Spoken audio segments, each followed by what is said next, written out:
that heartbreaking loss for him against Storm, but sitting there, and then Adam Barnello in 12th. Hello, everybody, and welcome to the Star City Games Open Series Legacy Quarterfinals. I'm Gavin Verhey. I'm joined by Jacob Van Lunen, and we're here to bring you live coverage of the Star City Games Open Series here in Edison, New Jersey. These guys are playing two really interesting decks in Legacy. On the right, you have Mike Eisenhauer, who is in some ways the story of this weekend, one of the mini stories of this weekend. He's a player who hasn't really had any breakout finishes, but is a great Magic Online player. Eisenhauer Magic Online, for those who know him. He's been playing a lot, and finally top 8 of the standard portion, made it all the way to the finals before falling to Patrick Sullivan with his blue-white Kago deck. And here today, just came straight off of this final matchup, played Affinity, and he's made it all the way to the top 8 again. He's Affinity with no Glimpse of Natures, just Galvanic Blasts, and going to try to kill his opponents as fast as possible. Eric English, who the camera's on right now, is playing blue-red-green Threshold, a deck we haven't seen a lot of for a while, but maybe this is a good metagame for it. It's possible it's making a resurgence, and yeah, Canadian Thresh is what it's called. And it's an old school deck. It's been around for a very long time. Yeah, and it's gonna be interesting to see it play out. It could be the deck that's really good in this metagame. We're gonna find out. This is gonna be a pretty exciting match for us to bring you here. I'm excited to see what happens. This is a matchup you don't really think about constantly, like, oh, how does Canadian Threshold do against Affinity? So I really don't know. It's something we used to think about like 4 years ago all the time, right? yeah, sure. And who knows how the matchup has evolved. Oh yeah, both are.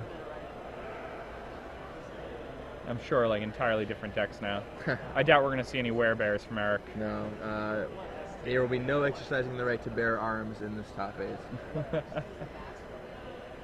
It's one of the best flavor texts I've ever read. I think it's one of the most, Mark Rosewater talked about this in one of his articles. It's one of the most polarizing flavor texts, I think, he felt, because some people love it and some people absolutely hate it. It's the pun in the flavor text of that card.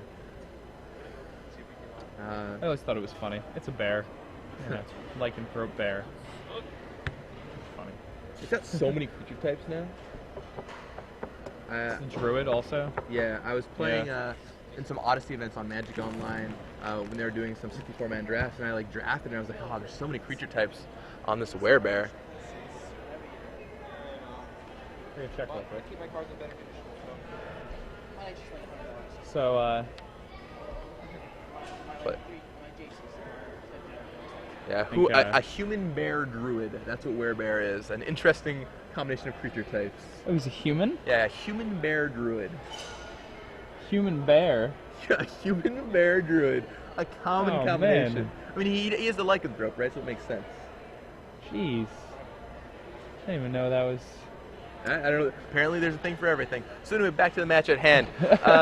Eric English leads off with Misty Rainforest here. And Eisenhauer drops, here we go, it's Affinity time. Ornithopter, Memnite. I talked to Eisenhauer. The card that's Memnite. The card that's brand new for this deck is Signal Pest, which really gives a lot of explosiveness to all these 0 drops. Thoughtcast. Thoughtcast. Wow, this is a lot of stuff. Yep, and Eric English is just looking over the board. I'm not sure if he has a force. Nope, he lets it resolve. There's a Signal Pest right there, the card I was just talking about. Signal Pest comes down. Yeah, alright, I guess that's a fair turn 1. Go. 6 permanents pass. It's 5 points of power. Hey, still some cards. It's certainly threatening, and that Signal Pest is going to be difficult to deal with, especially if it gets suited up with something like a cranial plating. And Eric English goes for the fetch with Mr. Rainforest. So, in a deck like Mike's, Galvanic Blast is a very spicy little number. It is our deal for, unless you're losing really badly, in which case you probably don't need Galvanic Blast to pull you out. It's not really worth it. Don't worry about it. You can kill Kataki, but and for those who are tuning into us now, during the top 8, we're going to be giving away a ton of premium. Yeah, in the quarterfinal match, we're giving away 3 months of premium. In the semifinal match, we're giving away 6 months of premium. And in the finals match, we're going to give away a whole year of premium. Yeah. So we're going to have some trivia questions for you guys during the top 8.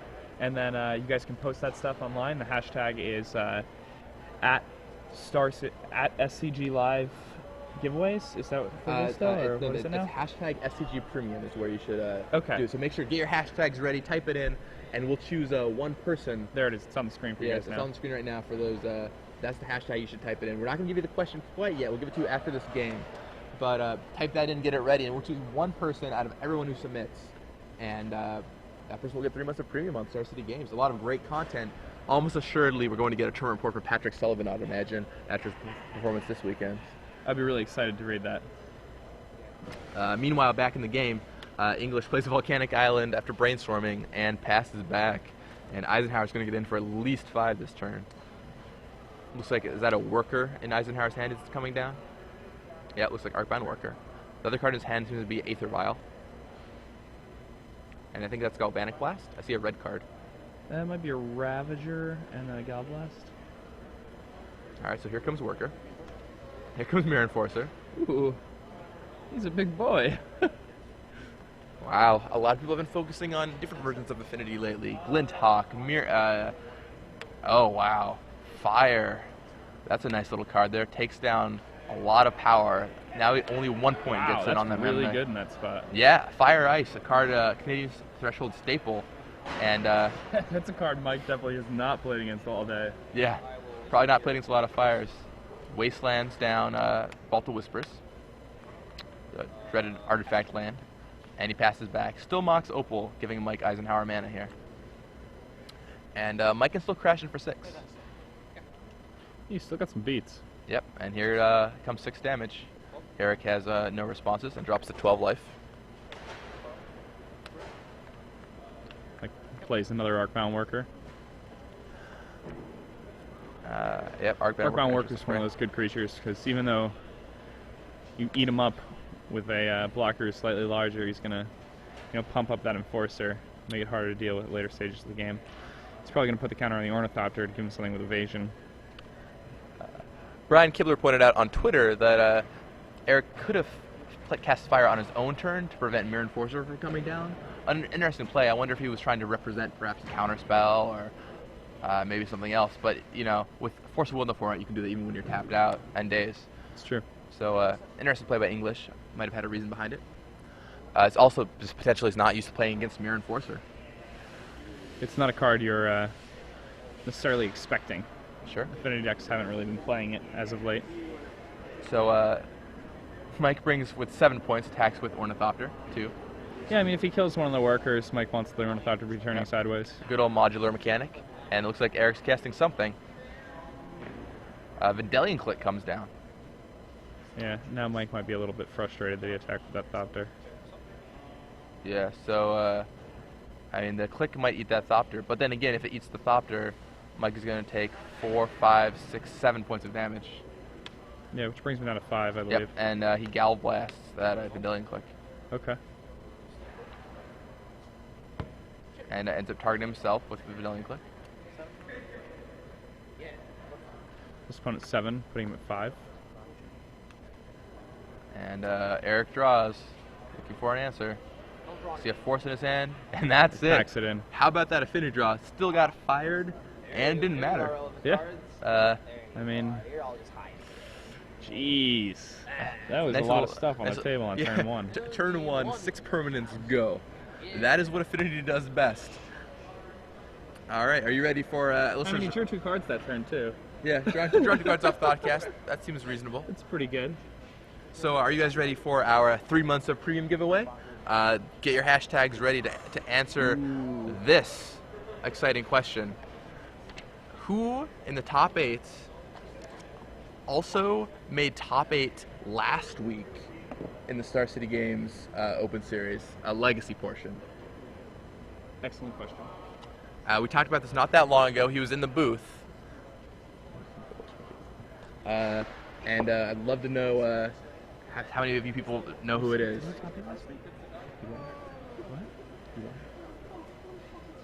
Are you sure you talked to me last week?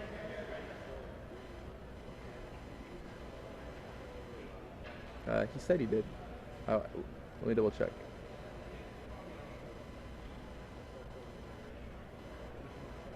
Hey, right there. Yeah. No, Okay. So yeah, so tell us who that player is. We were double checking. I was pretty sure he was he made top 8, but we didn't want to give you a question with no answer because that would just be mean. Yeah, so tweet us that answer. Remember, the hashtag is hashtag SCG Premium, and we'll give it away sometime during this match.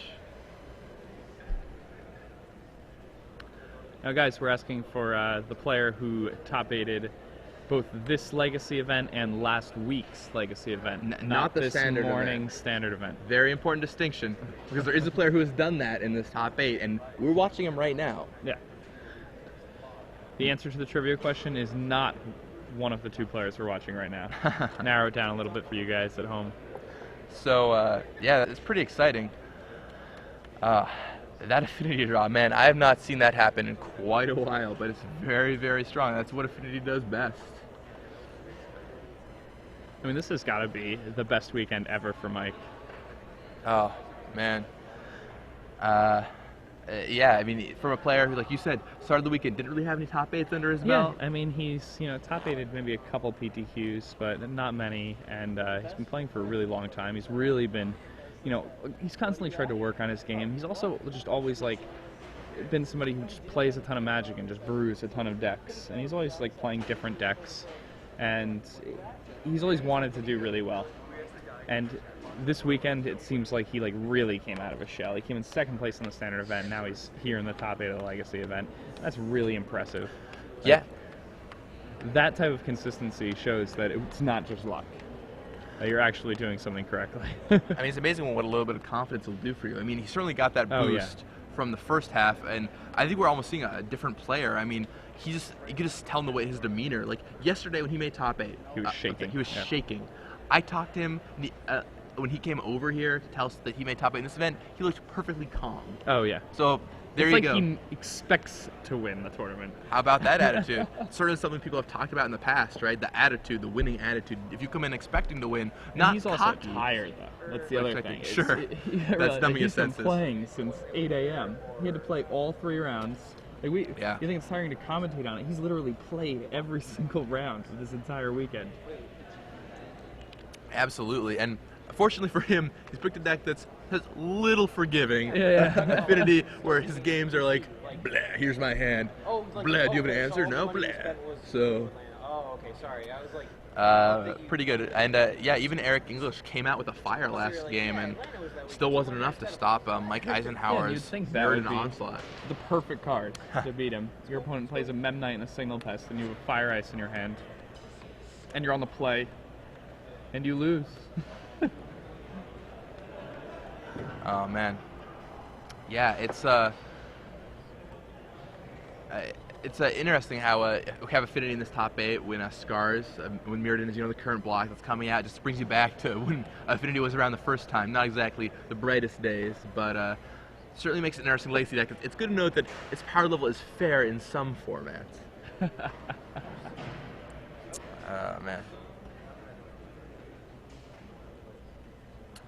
Here we go. The players are shuffling up.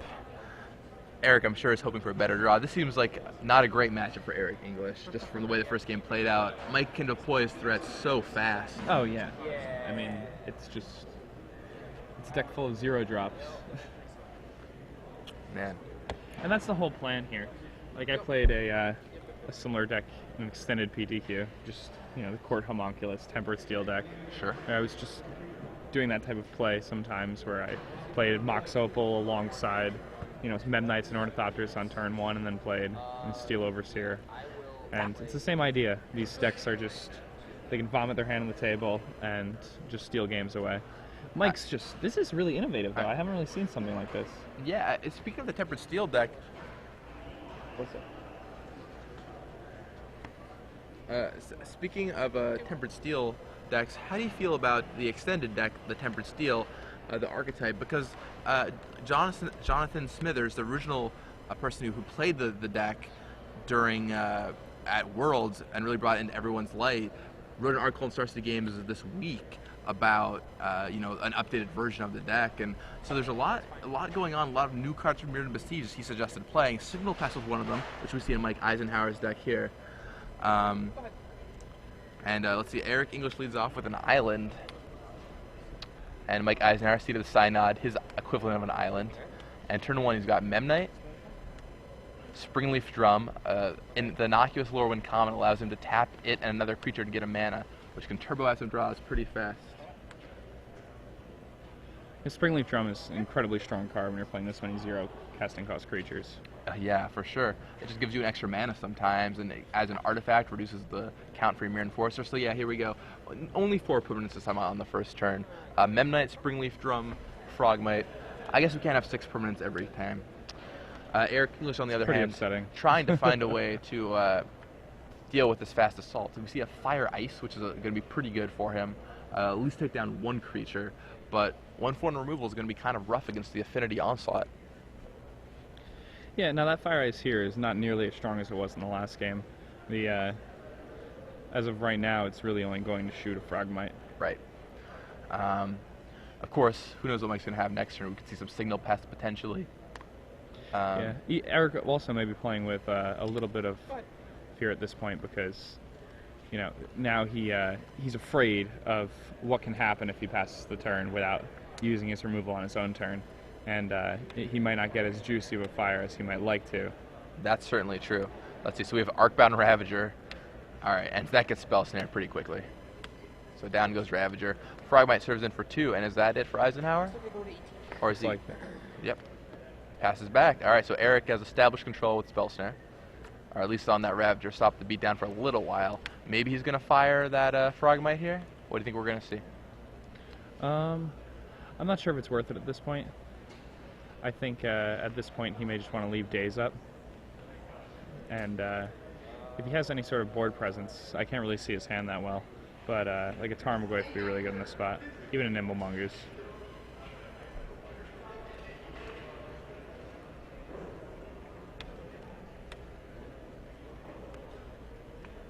Mike has another Ravager.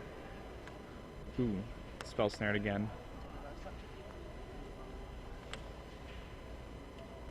Attack for 2 again. I think Eric may use the Fire Ice right now. You attack.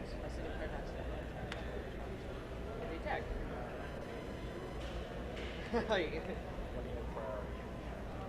Sorry, okay.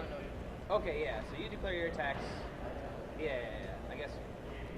Let's see, players shuffling here. And then what do you think he's going to do? I don't know. I think if he's cracking that fetch land there, then I think it's pretty telling that he wants to Fire and Ice this Frogmite right now.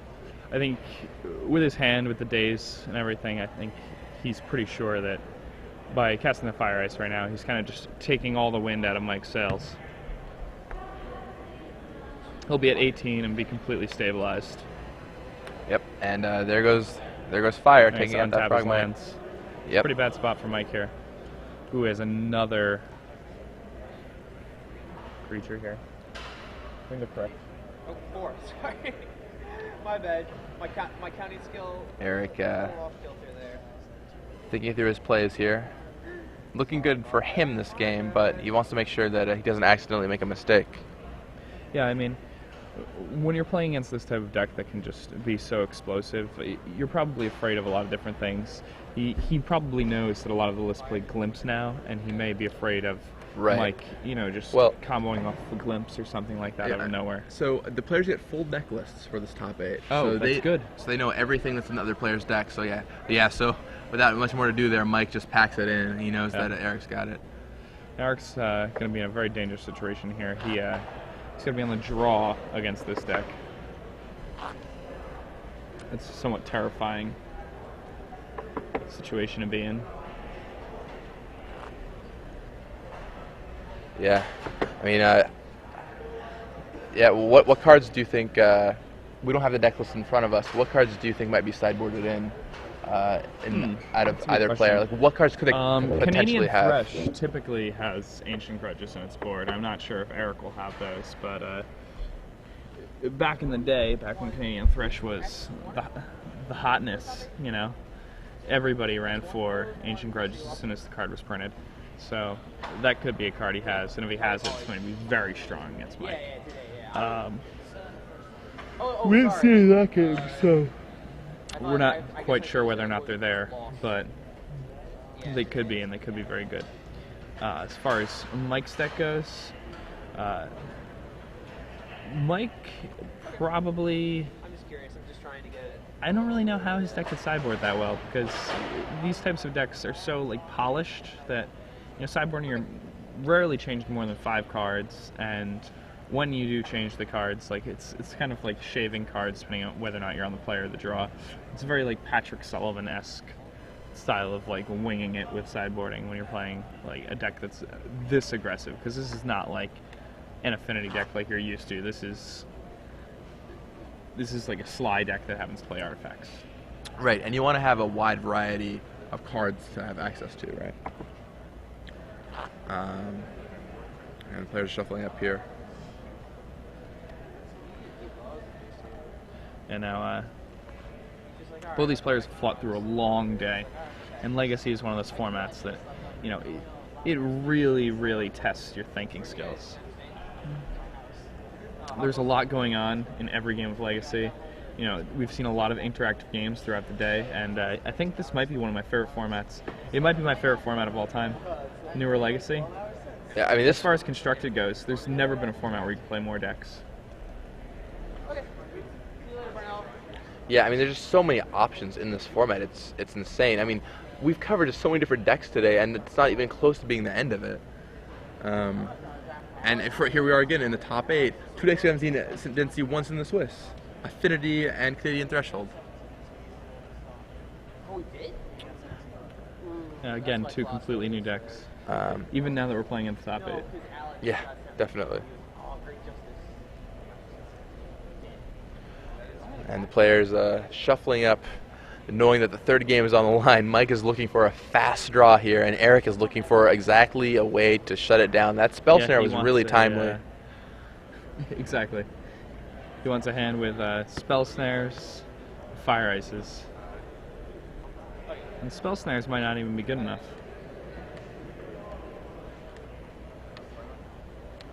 All right, well, let's see what Mike Eisenhauer has here.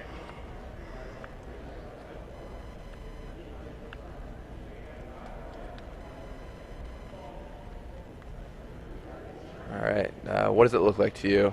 I think it's actually Cranial Plating, Frogmite, Vault of Whispers, maybe an Arcbound Worker, but I can't catch the rest of it.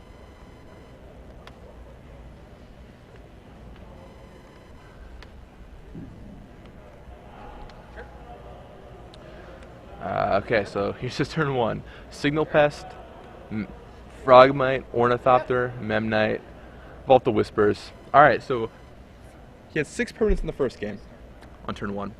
4 on turn 1 in the second game. Maybe 5. Maybe 5 is the push he needs. Yeah. Affinity is just so ridiculous. Eric leads on Volcanic Island. Oof. And here comes the dreaded Disciple of the Vault. Eric quickly snap bolts that Frogmite in response, but Signal Pest still gets in, pumping the Memnite and Ornithopter to deal 2 damage, or 3 damage total. 3 damage total, yeah. To Eric English.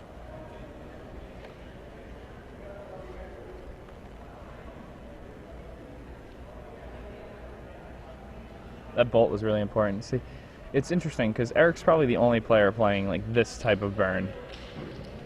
For those who are wondering, the Draft Open Final is still going on with John Finkel. Finkel is currently down a game. We'll let you know as soon as that match finishes, or if Finkel picks up a second game to tie it. So Eric fires back, which is literally fires back, which is pretty good for him, just taking that Disciple off the board. It's about as good as it gets. Yeah, and Mike doesn't have anything more to do. He seemed to get bottlenecked there. And now Eric... Oh, Fire Spout. Top and bottom end of a Fire Spout. Only the bottom end. Ooh. No green. Wow, that was not the most profitable Fire Spout, but I mean, he's already gained enough profit off of his Fire and Ice and everything. He's pretty far ahead here. And down comes Arcbound Ravager, the fairy godmother, as Osip Osplovovich called it before. It's we'll see what happens here. The Ravager is such a beast. You know, it's actually a creature dash beast. Oh, I know. Okay. Yeah, I mean, I he is such a beast. might have lost to Patriarch's bidding in the finals of PTQ. Turns out all my creatures had different creature types. Didn't work out so well for me when you're playing Affinity. I mean, it's such an interesting card. It's one of those cards that really kind of defined Magic for a long period of time. Oh, There was absolutely. a good, like, 6 month to a year period where, you know, competitive Magic was synonymous with Arcbound Ravager. Where Ravager ruled the world. But Canadian Thresh is slowly looking to take control. Mike is trying to get back in it, but his draw here was not super stellar. I think the interesting thing about the newest list is, yes, with Scars of Mirrodin block, you get Memnite, which is great. You get Signal Pest, which is great. But of course, they're both 1 toughness creatures, really opening the deck up to like a card like Fire, which is huge. Yeah, and I'm sure Eric English is one of very, very few people that are playing Fire in this tournament. Oh yeah, absolutely. It's just interesting to note because, Now, like, this is interesting. He's got I think he goes in here. I might just move it all in. Well, he doesn't have to move everything, and nope, he just switches over to the Ornithopter. He figures that Eric must be doing it for a reason. So, I mean, the thing about Affinity is not only are, like, yeah, killing 2 creatures is bad, of course, with Fire, but your artifact count is so crucial that just getting 2 artifacts off the board, too, makes a gigantic difference. It makes it really hard to play your spells. Let's see. This cradioplating could just do some work. Let's see. Well, that plating is there, but English has an Engineered Explosives in his hand, which is certainly Ooh. going to cause issues. Yeah, that's gonna put a damper on Mike's plans. Yeah, absolutely. And in comes Tropical Island.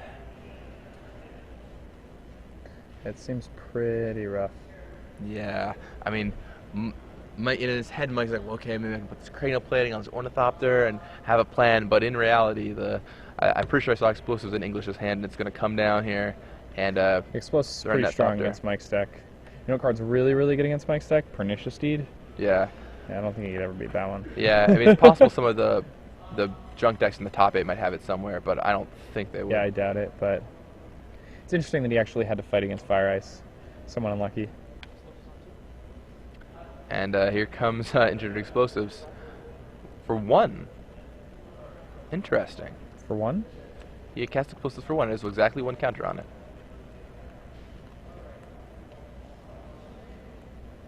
Interesting play by English. I'm sure he's playing for something, though. All right, down comes another Ornithopter. Mike's like trying to figure out why did he put it on 1. I'm not sure. And Are we sure he put it on 1? I'm not There- sure. there's We a- have 2 the- lands. there's a counter. No, I think he. I think that's a dice on. It might be a dice. Oh, is that a It's dice? Shiny. Oh, there we go. I thought it was just a counter. Okay, Yeah, so there cranial we plating goes down. Okay.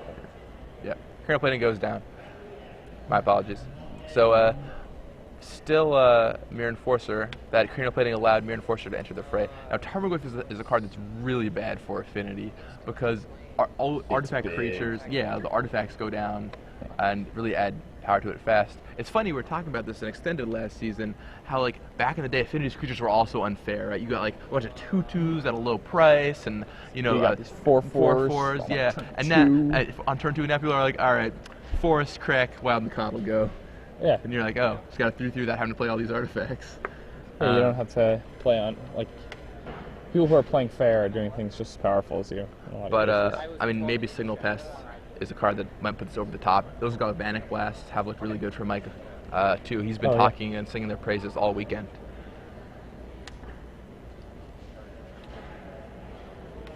Let's see. So Brainstorm from English. Ooh, and he finds a Jace. Jace is a pretty good one. Yeah, Jay certainly can bounce that Mirror Enforcer. I mean, I don't think Eisenhauer can replay it unless he finds an artifact land or a 0 casting cost creature. Or Springleaf Drum.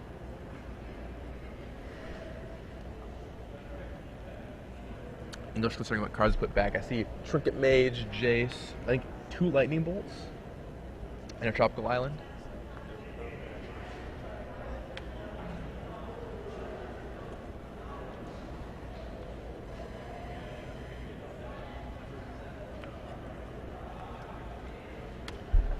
And let's see. Okay, so he's thoughts using English here.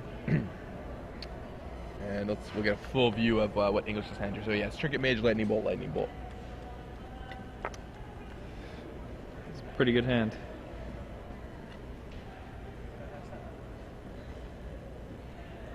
That Ornithopter deals 1. Yeah, I doubt Eric thinks Mike's deck has any reach. He still hasn't seen any blast. Yeah, he has not seen the blast. I mean, he's So eating a lot of damage. It's possible some runner blast might be able to do something, but... Alright, so he's Fate Sealing. Looks at the card, thinks about it. Puts it back on top. Wow. So John Finkel came back in game 2, won game 3. In Glenn Jones' own word, he has no idea how John won that game. He was getting rolled over, but they're going to game 3 regardless. And I guess if anybody can do that, it's John. So John Finkel headed to game 3 in the draft open, for those who weren't following along earlier. We'll let you know how that match finishes up. Pretty unreal. It'd be so cool if Finkel was the draft champion. But in the meanwhile, we've got a game to finish here. Eisenhauer with 2 Ornithopters and a Mirror Enforcer versus Jace and a Tarmogoyf. Eric is looks like he's attempting to send Mike home with an ultimate Jace activation. Against Affinity, no less. It's not something you'd expect to see. Alright, so Mike draws his card. And doesn't look like he's finding much action, probably because of the Jace, clearly. But alright, so Ornithopter Jace gets is in. probably just putting more of nothing in his hand. Yeah. Drops English to 8. And let's see, is that a Frogmite? Yeah, that looks like a Frogmite. Yeah, I don't think necessarily think Eric should be letting this Ornithopter live for so long. It's dealing him 1 every turn, and it also, in a lot of ways, it's the only way he could really lose the game. If he also if he had shot it on the turn before, then if Mike somehow has a Mirror Enforcer in hand or draws a Mirror Enforcer, then he can't play it. Right. Things like that. He could have also bounced the Mirror Enforcer back to Mike's hand and then bolted a guy, and then Mike would not have had the number of artifacts he would have needed to replay the Mirror Enforcer. Mike has 2 Galvanic Blasts in his hand. Ooh, he just doesn't have red mana? Does not have a red source. Ooh, and Eric's at 8, right? Yeah. So if he draws a red, it's just If he draws a red, he can survive a Jace ultimate. Because the cards go back into his library. That's unbelievable. Yeah, so if he draws a red, he can survive under Jace ultimate. So if his opponent... Surviving a Jace ultimate is not something you see every day, but of course, Eric's going to Jace Mike here. Mike has to have a mountain not a mountain, a Great Furnace or Springing Throne. Basilisk Collar. Oh, okay, never mind. That's going to make things pretty rough for Eisenhauer here. No, I think he might just pass. I don't think he's going to attack with that Goyf.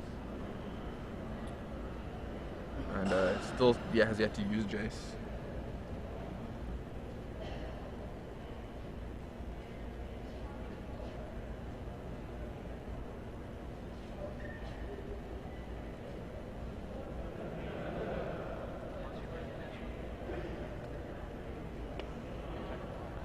Let's see. Yep, the Goyf comes in. He does. He comes in with the collared Goyf. Ooh. And Basilisk Collar is not something you necessarily think to see in Legacy, and from a deck that doesn't have Stoneforge Mystics. Let's see. Ornithopter comes down.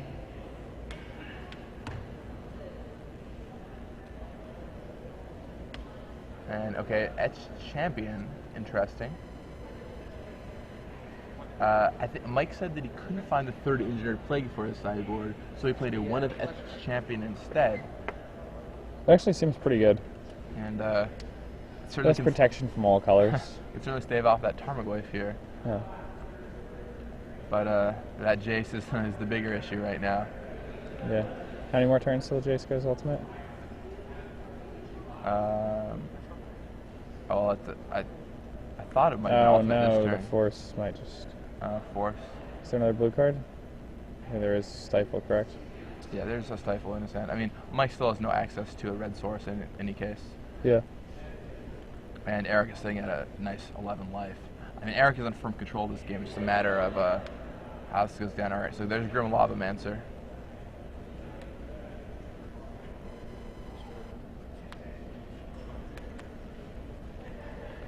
And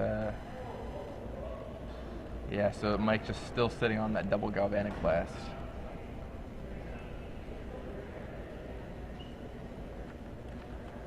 And draws Thoughtcast. Okay, that's a pretty good card. It's a good card. Draw Thoughtcast, and we'll see if Eric feels like he should force it. Chooses not to.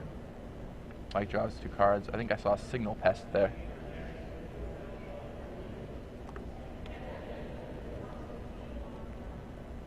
So he did draw Springleaf Drum, which is a way to make red mana. So there's his drum. Okay, this turn you just attack with your Ornithopter, Mike. And just with the Thopter. Let's see. Yep, so Nice. he just serves with that Thopter. Okay. Drops Eric down to 10. Yeah, next turn he's got to. What he wants to do here is he's going to try to go for an end step Gal Blast. Alright, so he brainstorms. He doesn't get another blue card. That's all lands for Eric English. I mean, not all lands, No, but he's- just land after land after land. 10, And so yeah, he's got Stifle. His hand is Stifle, Force of Will, and lands. Yeah.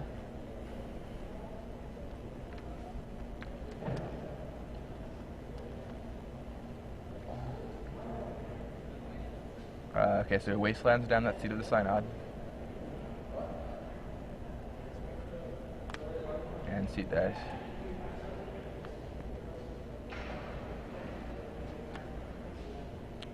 Switches Basilisk Card to Grim Lavamancer so Eric can start getting life, which is going to be pretty important. And now Mike has a decision to make. What's he going to do? I think he goes for Gal Blast. Yep, so Yeah, he has to. he has to. And does he target the Lavamancer or Eric? I think he targets Eric because the Lavamancer is just. You know, like I think he targets the Lavamancer because if he targets Eric, then as soon as the Lavamancer shoots once, it like negates half of it, and like. Right. And which is unfortunate because he needed it for Mike because he really needed. Well, I mean, what's he doing? The Basilisk Collar's not equipped yet.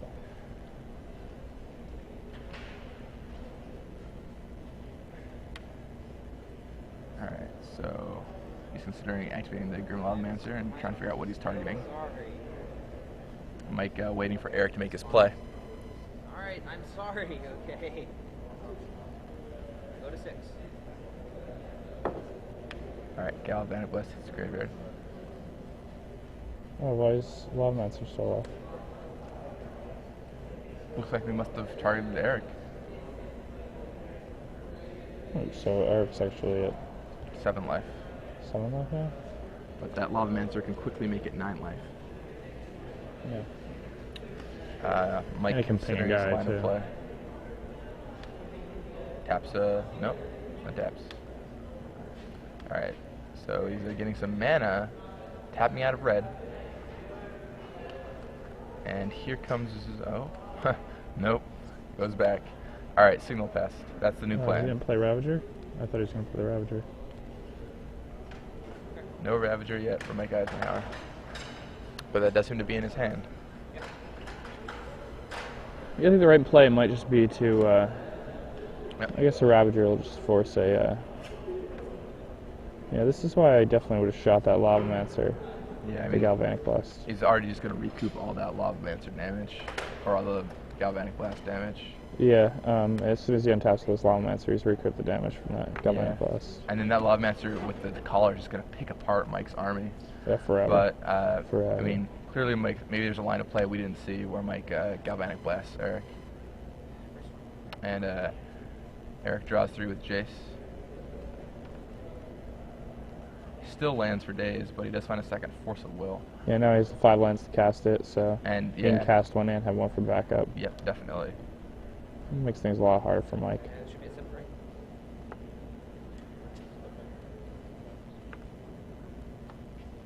And yeah, down come Tropical Islands. Yeah, it's a shame that Mike didn't shoot that Lavamancer. Yeah, I mean, I mean, it's possible there was a line of play we didn't see where Mike felt that was the right call. But it did not end up working out for him very well. So, yeah, Lavamancer suited up with the collar is slowly dominating this board position away from Mike Eisenhauer. Eric finding nothing but lands with his Jace, but still finding plenty of advantage. It's interesting because he was going for what seemed to be the ultimate plan on Jace for so long, and now he's just been brainstorming. So, changed gears a little bit there. Yeah, it's an interesting choice.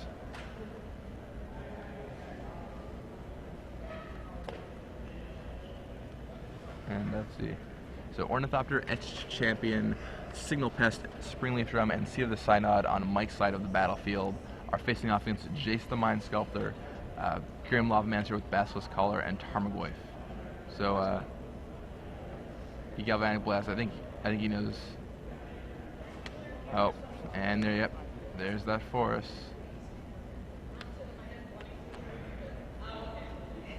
Mike untaps. Podcast. Yep. And Eric, what's it resolve? No one might get here. Wait, Memnite. interesting white card. I believe it's a Memnite. Memnite. It's just a new school artifact.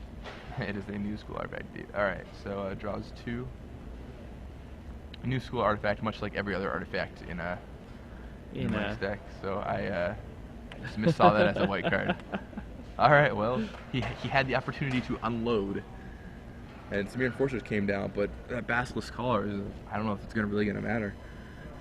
That Yeah, collar Basilisk Collar is just going to tear apart the team. It's just going to Yeah, tear how do you apart just- those Mirror Enforcers. I don't understand why he has to just get... He used 2 Gal Blasts on Eric's face.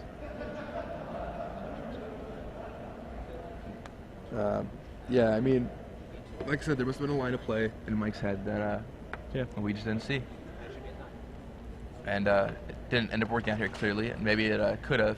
The other thing to remember, too, though, is that Mike has literally been playing in every single round of both events. It's true. So- he's not yet skipped Yeah, a you round, get to a point where including top 8. your brain just starts to become mush. Yeah, where a 4 damage to you're like, oh, Patrick Sullivan did 4 damage to me all the time. That sounds pretty good. Now take 4.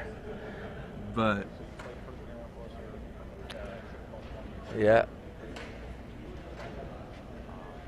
And Mike looking across, trying to assess the game state. Eric at 8 life, Mike at 9.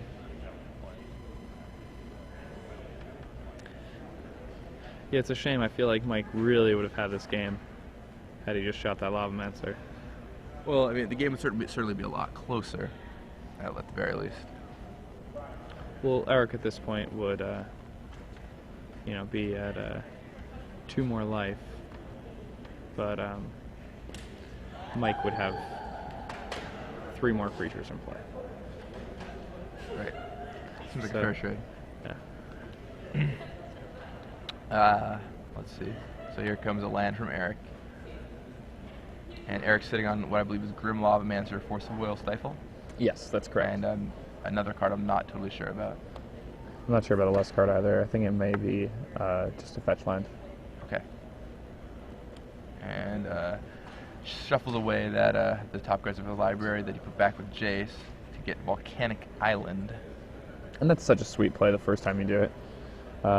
For those of you at home who do it with Brainstorm all the time, highly recommend bringing Jace to the table if you haven't for your Legacy decks. Doing it every other turn Yeah. or so.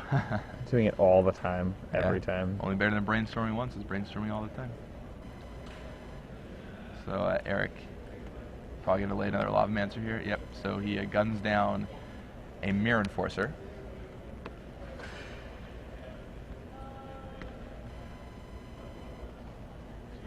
And I think this is going to be Lavamancer number 2. Yep, there's Lavamancer number 2. Now, does I wonder if Mike has Shrapnel Blast, because if he does, he can just draw that and win, right? Well, his opponent has Force, so not even close. Yeah, I don't think he has Yeah, Shrapnel I Blast. I'm think- pretty sure he's playing Galvanic Blast in lieu of anything like Shrapnel Blast. Here comes Arcbound Ravager. Gets Spell Snared. It's a good card to have there. Almost certainly. Had a very nice bell snare. So here's that Frogmite.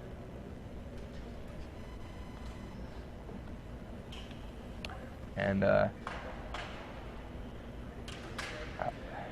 Eric is slowly retching control of the game for the last several turns, and he's been playing very carefully, making sure not to mess up. But now the game looks pretty well at his control. His graveyard is well stocked for those Lavamancers. All right, so That's interesting. He gets in for 1 point of damage here with the Ornithopter plus Signal Pest. Assuming that's how he attacks. Okay, bolts down the Ornithopter, so no damage occurs. Signal Pest has really proven itself to be a constructed contender. Absolutely. I mean, we saw it in the Kuldotha red decks and standard. Yeah, the standard Kuldotha red decks were really looking to be the dominant deck of the format when things first started. So people got to play more games. Caw-Blade was discovered. Yeah, Caw-Blade, quite the deck. All right, so Wasteland takes down Mike Eisenhower's Artifact Lands, and down goes Frogmite. Eric gains another 2 points of life. Man, what a game state. It looked good for Mike at one point, but it slipped out of his control. Yeah, I mean, Eric can even use his other Lavamancer. To the point of where if Mike doesn't have another artifact he can play in this coming turn, then Eric's going to get to take Aerocrop and Metalcraft and kill the Edge Champion. Yeah. I mean, all Mike has right now are 4 artifacts, and not much else. Unless I'm misunderstanding something, your Edge Oracle still has technical color. You think through his options pretty carefully. Yeah, I think Grim Lavamancer is just such a powerful spell. We've seen in past 5Ks, we saw Ben Weinberg play a counterbalance top deck that was a very pure control deck, but he had Grim Lavamancers just out of nowhere. Just these random guys. Grim Lavamancers and Trinket Mages were his creatures. Yeah, I mean, they're good guys, great against some beatdown creatures, depending on what you're playing against. And good at just controlling the game going along. And alright, so there goes Signal Pest, and Edge Champion is probably going to take the heat now, yep. So Mike Eisenhower left with only a Springleaf Drum on the battlefield.